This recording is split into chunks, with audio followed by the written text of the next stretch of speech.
Doctor Sergio Salcedo de la ANDI. El presidente colombiana de Trasplantes. Muchas gracias por estar acá. Hasta 10 minutos, doctor.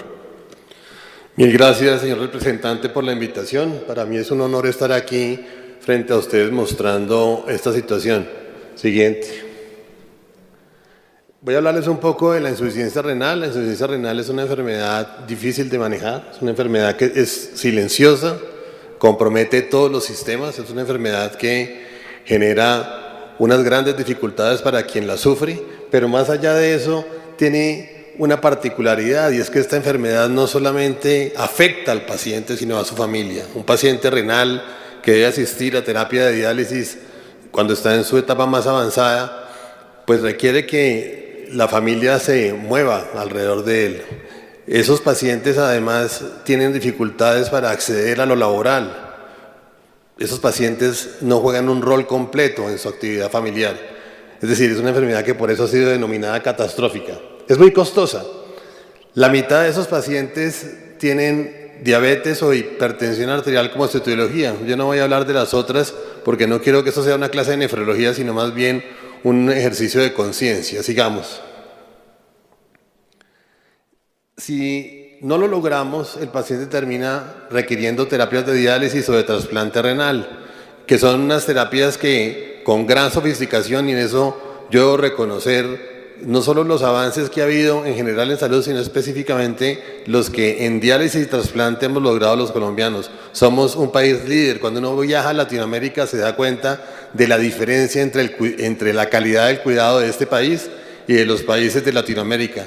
Debería ser un orgullo para todos los colombianos sus servicios de diálisis y trasplante. Siguiente.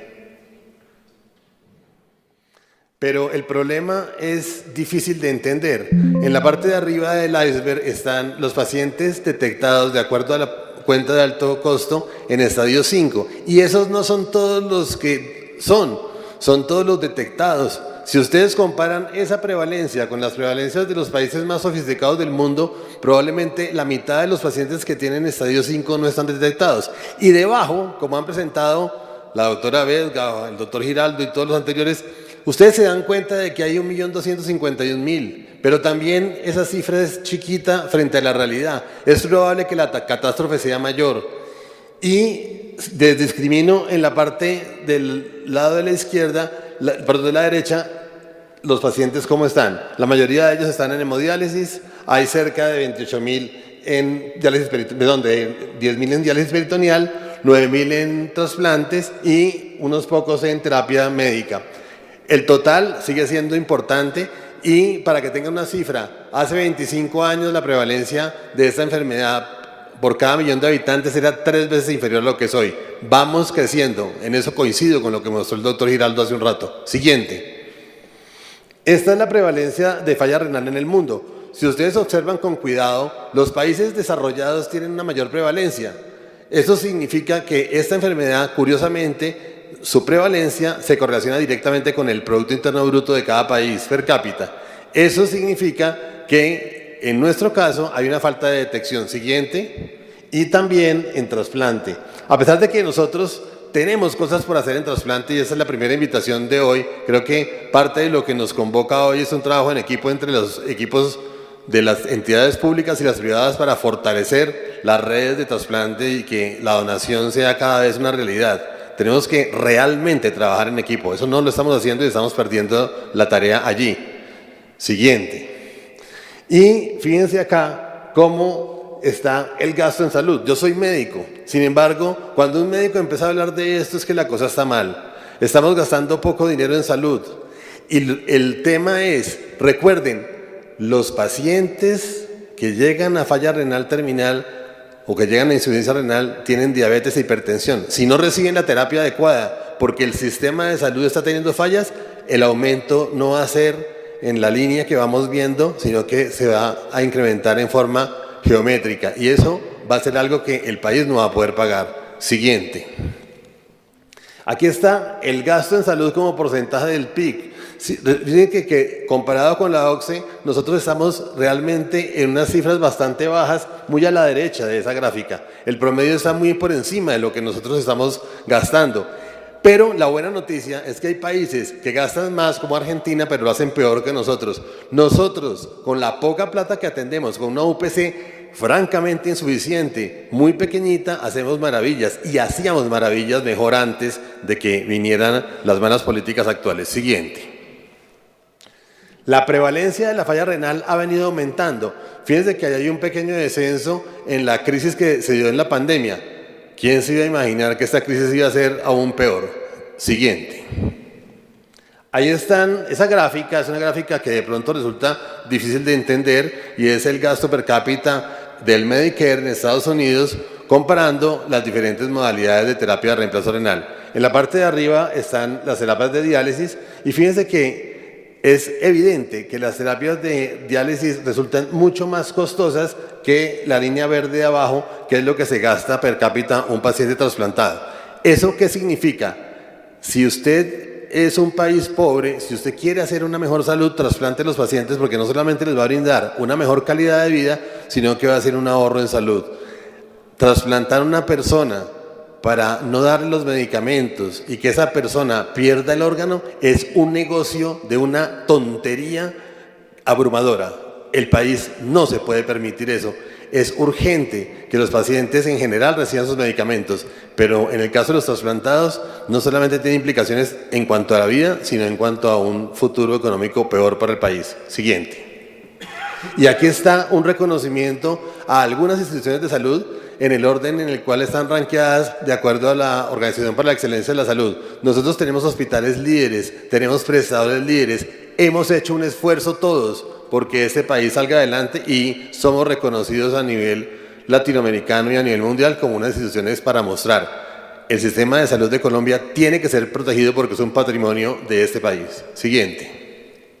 Aquí están las cifras. Nosotros también lo hacemos bien. Estas cifras son de Colombiana de Trasplantes y les pido disculpas, pero son simplemente para mostrar que nuestros resultados son comparables con los del mundo en términos de sobrevida del injerto, la anterior, perdón, y en sobrevida del trasplante. Esas cifras no solamente son de la empresa que yo presido, esas cifras son de los sistemas de las empresas que hacen trasplante en Colombia, nuestros competidores, todos los que hacemos trasplante tenemos excelentes resultados.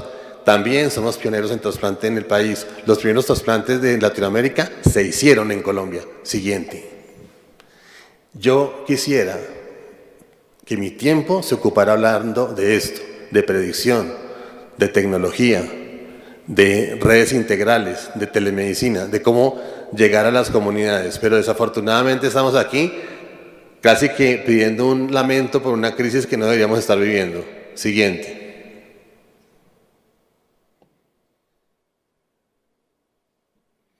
Y esta grave noticia, esto es inaceptable que pase en este país, nunca había ocurrido.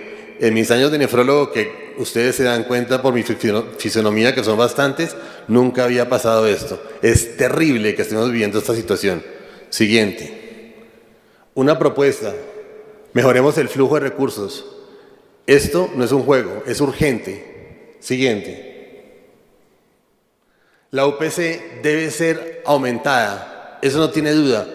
Nuestro país está gastando muy poquito en salud y no tiene sentido que se aumente tampoco. Siguiente.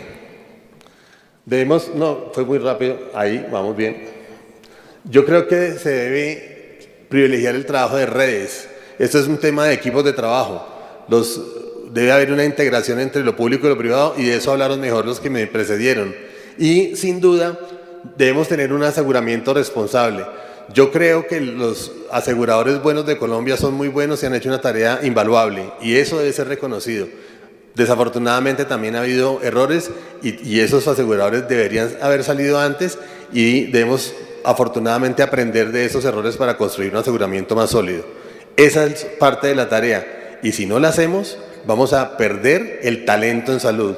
Por eso está resaltado. El talento que hemos construido es invaluable y recuperarlo va a ser difícil de hacer en muchos años. Los nefrólogos de este país somos líderes en prestar una atención de gran calidad. España y Estados Unidos están ávidos de contratar nuestros equipos de salud y se los están llevando. Y eso es una cosa que se demora muchos años en recuperar. No dejemos que esto ocurra. Y me falta un punto fundamental. Lo que debe ser es que se privilegie en el nuevo modelo de salud el pago por resultados. Lo que genere valor para el paciente es lo que se debe privilegiar. Sin duda, nosotros debemos hacer un esfuerzo porque las atenciones sean enfocadas en ese sentido. Y les agradezco mucho. Yo no solamente estoy aquí representando a los prestadores, estoy representando a todo el sector salud, a las 5 cámaras que componen la ANDI y en general a todos los que hacemos salud en este país, que hemos hecho una invaluable tarea para que esto mejore. Mil gracias.